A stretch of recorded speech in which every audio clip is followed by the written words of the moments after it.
Chapter 1. Don't mistake your vocation.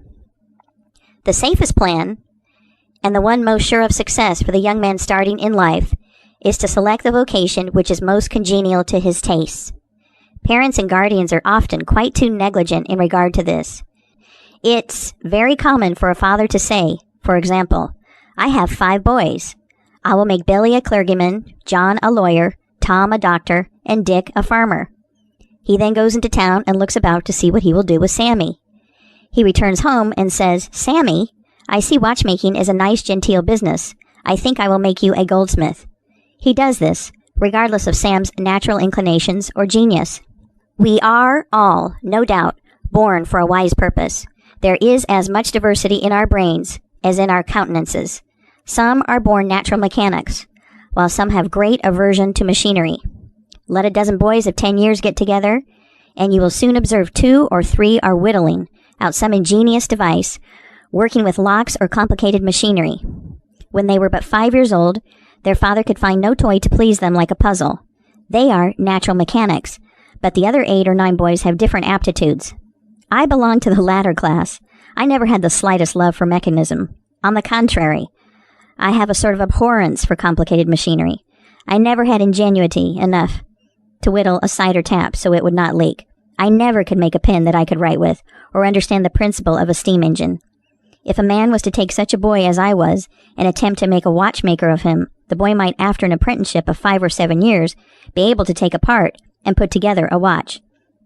But all through life he would be working uphill and seizing every excuse for leaving his work and idling away his time. Watchmaking is repulsive to him. Unless a man enters upon the vocation intended for him by nature and best suited to his peculiar genius, he cannot succeed. I am glad to believe that the majority of persons do find their right vocation, yet we see many who have mistaken their calling, from the blacksmith up, or down, to the clergyman. You will see, for instance, that extraordinary linguist, the learned blacksmith, who ought to have been a teacher of languages, and you may have seen lawyers, doctors, and clergymen who were better fitted by nature for the anvil or the lapstone. End of Chapter 1. Chapter 2. Select the right location. After securing the right vocation, you must be careful to select the proper location. You may have been cut out for a hotel keeper, and they say it requires a genius to know how to keep a hotel. You might conduct a hotel like clockwork and provide satisfactorily for 500 guests every day. Yet, if you should locate your house in a small village where there is no railroad communication or public travel, the location would be your ruin. It is equally important that you do not commence business where there are already enough to meet all demands in the same occupation. I remember a case which illustrates this subject. When I was in London in 1858, I was passing down Holborn with an English friend and came to the penny shows. They had immense cartoons outside portraying the wonderful curiosities to be seen, all for a penny. Being a little in the show line myself, I said, "Let us go in here." We soon found ourselves in the presence of the illustrious showman, and he proved to be the sharpest man in that line I had ever met. He told us some extraordinary stories in reference to his bearded ladies, his albinos, and his armadillos, which we could hardly believe, but thought it better to believe it than look after the proof. He finally begged to call our attention to some wax statuary, and showed us a lot of the dirtiest and filthiest wax figures imaginable. They looked as if they had not seen water since the deluge. "What is there so wonderful about your statuary?" I asked. "I beg you not to speak so satirically," he replied. "Sir, these are not Madame Tussaud's wax figures, all covered with glit and tinsel, and imitation diamonds, and copied from engravings and photographs. Mine, sir, were taken from life. Whenever you look upon one of those figures, you may consider that you are looking upon the living individual." Glancing casually at them, I saw one labeled Henry VIII, and feeling a little curious upon seeing that it looked like Calvin Edson, the living skeleton, I said, "Do you call that Henry VIII?" He replied, "Certainly, sir. It was taken from life at Hampton Court by special order of His Majesty on such a day." He would have given the hour of the day if I had resisted. I said, "Everybody knows that Henry VIII was a great stout old king, and that figure is lean and lank. What do you say to that?" "Why," he replied, You would be lean and lank yourself if you sat there as long as he has." There was no resisting such arguments. I said to my English friend, "Let us go out. Do not tell him who I am.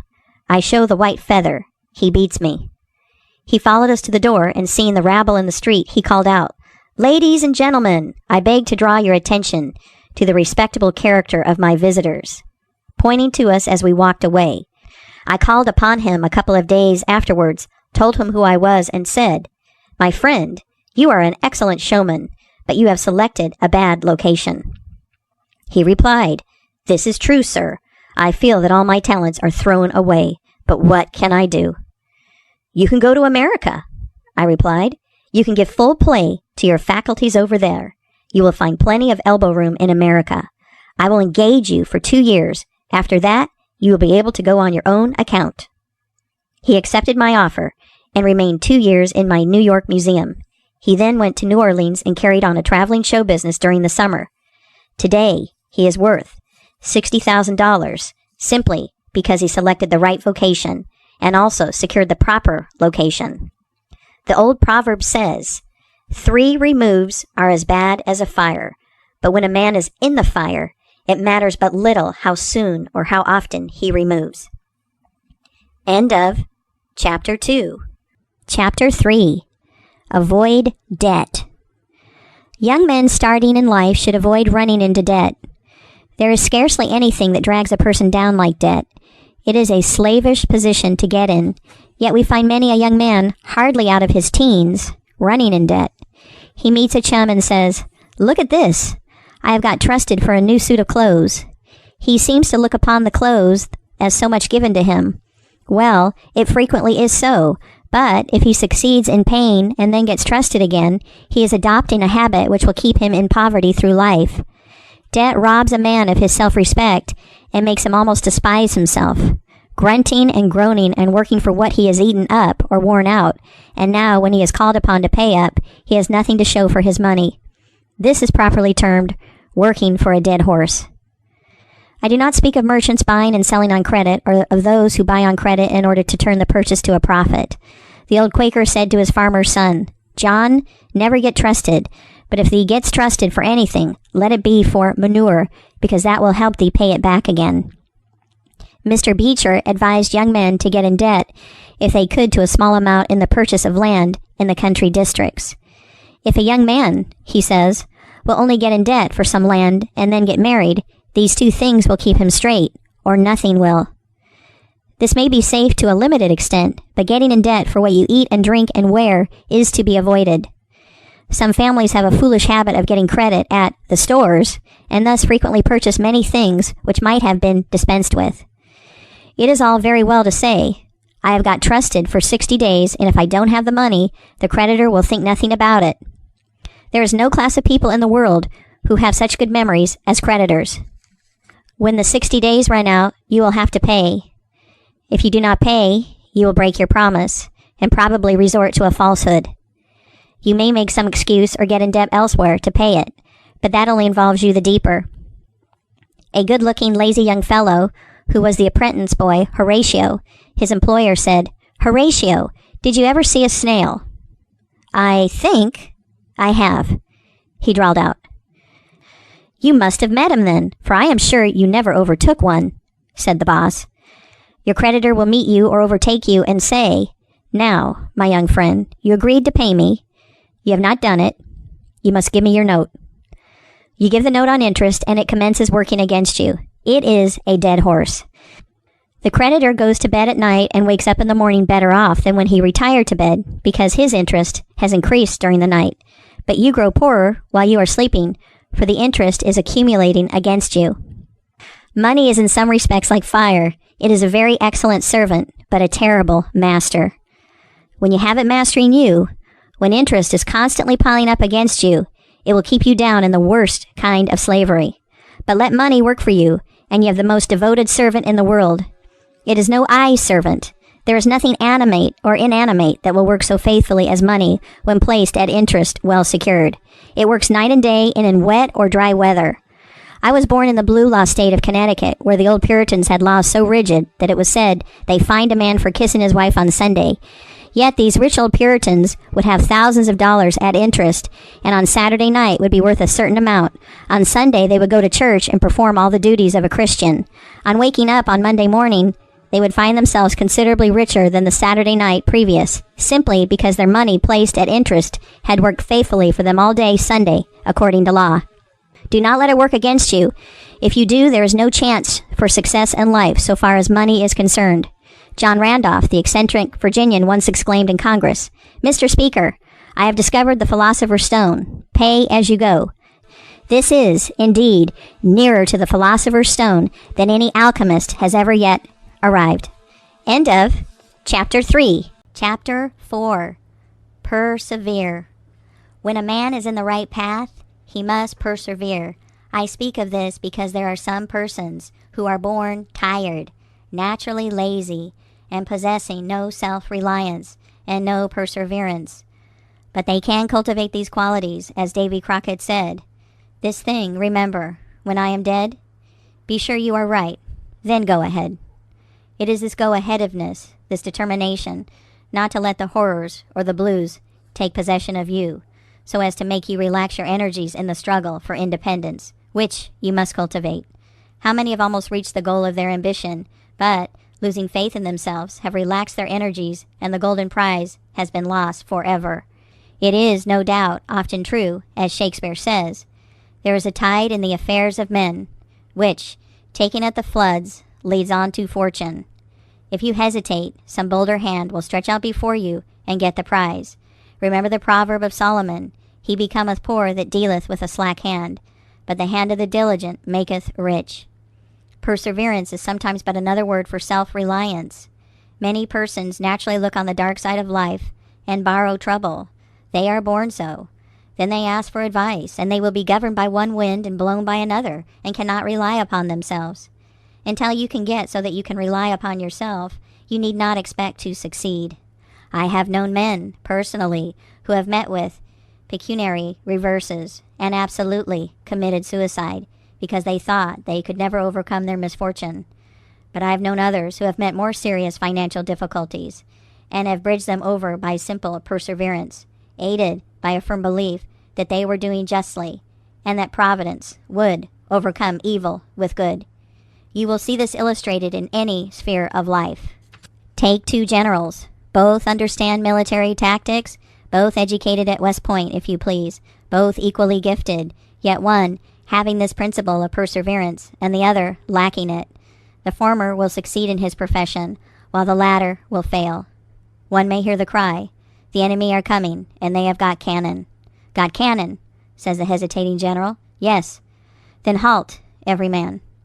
He wants time to reflect. His hesitation is his ruin. The enemy passes unmolested, or overwhelms him, while on the other hand, the general of pluck, perseverance, and self-reliance goes into battle with a will, and, amid the clash of arms, the booming of cannon, the shrieks of the wounded, and the moans of the dying, you will see this man persevering, going on, cutting and slashing his way through with unwavering determination, inspiring his soldiers to deeds of fortitude, valor, and triumph. End of Chapter 4. Chapter 5. Whatever you do, do it with all your might. Work at it if necessary, early and late, in season and out of season, not leaving a stone unturned, and never deferring for a single hour that which can be done just as well now. The old proverb is full of truth and meaning. Whatever is worth doing at all is worth doing well. Many a man acquires a fortune by doing his business thoroughly, while his neighbor remains poor for life, because he only half does it. Ambition, energy, industry, perseverance are indispensable requisites for success in business. Fortune always favors the brave, and never helps a man who does not help himself. It won't do to spend your time, like Mr. Micawber, in waiting for something to turn up. To such men, one of two things usually turns up, the poorhouse or the jail. For idleness breeds bad habits, and clothes a man in rags. The poor spendthrift vagabond says to a rich man, "I have discovered there is enough money in the world for all of us. If it was equally divided, this must be done, and we shall all be happy together." "But," was the response, "if everybody was like you, It would be spent in 2 months, and what would you do then? Oh, divide again. Keep dividing, of course.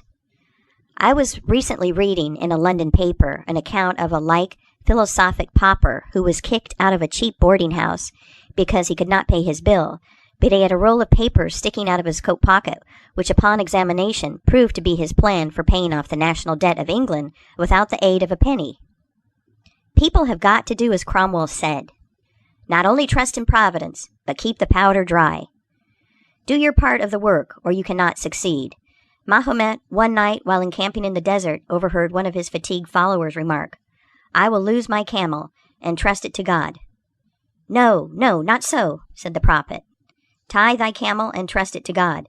Do all you can for yourselves, and then trust to Providence, or luck, or whatever you please to call it, for the rest." Depend upon your own personal exertions. The eye of the employer is often worth more than the hands of a dozen employees. In the nature of things, an agent cannot be so faithful to his employer as to himself. Many who are employers will call to mind instances where the best employee have overlooked important points, which could not have escaped their own observation as a proprietor. No man has a right to expect to succeed in life unless he understands his business, and nobody can understand his business thoroughly unless he learns it by personal application and experience. A man may be a manufacturer. He has got to learn the many details of his business personally. He will learn something every day, and he will find he will make mistakes nearly every day. And these very mistakes are helps to him in the way of experiences, if he but heeds them. He will be like the Yankee tin peddler who, having been cheated as to quality in the purchase of his merchandise, said, "All right, there's a little information to be gained every day. I will never be cheated in that way again." Thus, a man buys his experience, and it is the best kind if not purchased at too dear a rate. I hold that every man should, like Cuvier, the French naturalist, thoroughly know his business. So proficient was he in the study of natural history that you might bring to him the bone, or even a section of a bone of an animal, which he had never seen described, and, reasoning from analogy, he would be able to draw a picture of the object from which the bone had been taken. On one occasion his students attempted to deceive him. They rolled one of their number in a cowskin and put him under the professor's table as a new specimen. When the philosopher came into the room, some of the students asked him what animal it was. Suddenly the animal said, "I am the devil, and I am going to eat you." It was but natural that Cuvier should desire to classify this creature, and examining it intently, he said, "Divided hoof, graminivorous, it cannot be done." He knew that an animal with a split hoof must live upon grass and grain or other kind of vegetation, and would not be inclined to eat flesh, dead or alive, so he considered himself perfectly safe. The possession of a perfect knowledge of your business is an absolute necessity in order to ensure success. Among the maxims of the elder, Rothschild was one, all apparent paradox. Be cautious and bold. This seems to be a contradiction in terms, but it is not, and there is great wisdom in the maxim. It is, in fact, a condensed statement of what I have already said. It is to say, you must exercise your caution in laying your plans, but be bold in carrying them out. A man who is all caution will never dare to take hold and be successful, and a man who is all boldness is merely reckless and must eventually fail. A man may go on 'change and make $50,000 or $100,000 in speculating in stocks at a single operation. But if he has simple boldness without caution, it is mere chance, and what he gains today, he will lose tomorrow. You must have both the caution and the boldness to ensure success. The Rothschilds have another maxim: never have anything to do with an unlucky man or place. That is to say, never have anything to do with a man or place which never succeeds, because although a man may appear to be honest and intelligent, yet if he tries this or that thing and always fails, it is on account of some fault or infirmity that you may not be able to discover, but nevertheless which must exist. There is no such thing in the world as luck. There never was a man who could go out in the morning and find a purse full of gold in the street today, and another tomorrow, and so on, day after day. He may do so once in his life, but so far as mere luck is concerned, he is as liable to lose it as to find it. Like causes produce like effects. If a man adopts the proper methods to be successful, luck will not prevent him. If he does not succeed, there are reasons for it, although perhaps he may not be able to see them. End of Chapter 5.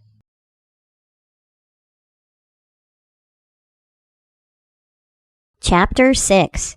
Use the best tools. Men and engaging employees should be careful to get the best. Understand, you cannot have two good tools to work with. And there is no tool you should be so particular about as living tools. If you get a good one, it is better to keep him than keep changing. He learns something every day, and you are benefited by the experience he acquires. He is worth more to you this year than last, and he is the last man to part with, provided his habits are good and he continues faithful. If, as he gets more valuable, he demands an exorbitant increase of salary on the supposition that you can't do without him, let him go. Whenever I have such an employee, I always discharge him first to convince him that his place may be supplied, and second, because he is good for nothing if he thinks he is invaluable and cannot be spared. But I would keep him, if possible, in order to profit from the result of his experience. An important element in an employee is the brain. You can see bills up. Hands wanted, but hands are not worth a great deal without heads. Mr. Beecher illustrates this in this wise. An employee offers his services by saying, "I have a pair of hands, and one of my fingers thinks." "That is very good," says the employer. Another man comes along and says, "He has two fingers that think." "Ah, that is better." But a third calls in and says that all his fingers and thumbs think. That is better still. Finally, another steps in and says, "I have a brain that thinks. I think all over. I am a thinking as well as a working man." "You are the man I want," says the delighted employer. Those men who have brains and experience are therefore the most valuable, and not to be readily parted with. It is better for them, as well as yourself, to keep them at reasonable advances in their salaries from time to time. End of Chapter 6.